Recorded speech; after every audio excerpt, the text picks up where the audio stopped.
I remember when I first started posting videos in 2021, that's when I first started on Instagram and TikTok, posting content full time. I was shooting a particular video, but in my mind, I was so nervous. I was so scared. Why? Because I kept thinking, what if people judge me when I post this video? How many of you have ever felt that way? Like you're hesitating to post content because you're wondering, what if people judge me? At that time, my background didn't look like this. At that time, I wasn't shooting content full time. So I had boxes and stuff in all of my corners. I wondered if people would judge the way I look, would judge my outfits. So I remember feeling so insecure shooting that video. Who am I talking to right now? You'll shoot the video, but your insecurity won't allow you to post the video. Or for some of you, you tell yourself, I'm going to shoot this video, but your insecurity tells you, oh, well, you know what? We can do it tomorrow. And you keep pushing it off for tomorrow, keep pushing it off for tomorrow. Next thing you know, a month goes by and you have not shot or posted any content, right? I've been there. You're not the only one. So there I am. I'm shooting this video and I'm so nervous. I don't want to be seen because what if people can see the real me? What if they'll see me and they find out that I'm a fraud? All these things were going through my mind as I'm shooting the video.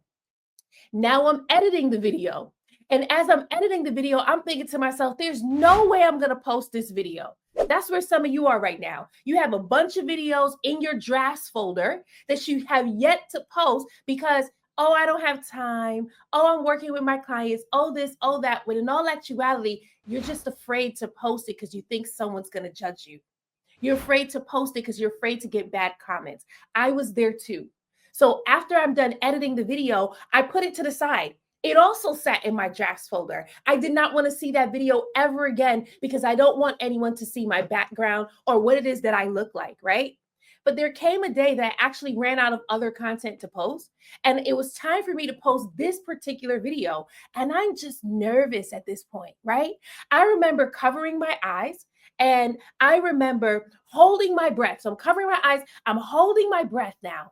And I'm getting ready to post the video. And I hit post and I throw my phone across the room. I never want to see that video again. I never want to see my phone again because I already know it's not going to do good.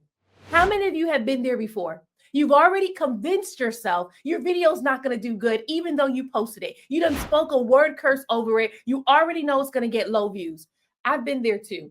If you're picking up what I'm putting down, feel free to drop a yes in the chat so I know that I'm not the only one. So there I am now. I posted it at 8 o'clock in the morning. And by 12, I posted at 8 o'clock in the morning on Instagram and TikTok.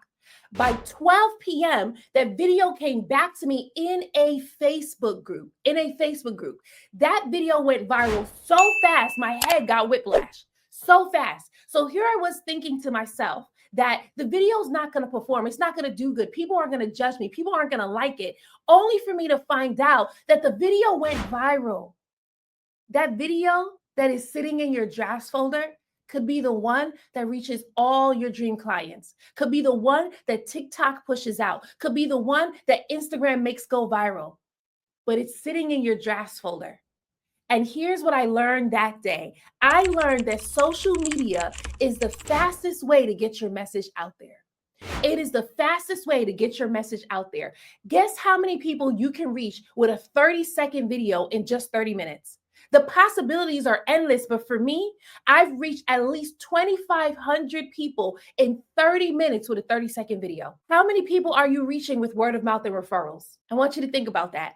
And there's no shots fired at word of mouth and referrals. I get referrals into my business too. But if you want to scale to your next level, it is time for you to reach more people in a short amount of time. That is the best way for you to be able to scale. So my question to you is, what is allowing you to be seen? What is allowing you to reach your people? There's something that I teach all of my clients, and I want to teach it to you now. So you can actually take this, you can get it in your soul, you can get it in your bones. I want you to take this and I want you to even repeat after me. And if your thumbs are free, feel free to drop it in the chat. When people see me, they pay me. One more time. When people see me, they pay me. May I offer that if you're not at the ideal payment that you want to be at yet, it's because not enough people are seeing you. So how can you shift that? How can you shift so that more people can see you? Social media. It allows you to do that. I want you to imagine your ideal clients finding you on social media every time you post. This isn't to replace what you're doing in your business now, it is to add to it. If you are making 8 to 10K months right now and you want to get to 15 to 20K months, what got you to 8 to 10K is not going to get you to 15 to 20K. If you are already making 30 to 50K months right now and you want to get to 100K months, what got you to 50K months is not what's going to get you to 100K months. You need a marketing strategy and a marketing plan that you can be able to reach your audience consistently and bring them in consistently. And that's where the Convert Content to Cash challenge comes in. That's where we get to help you to be able to reach more people in a short amount of time so you can get more sales in a short amount of time.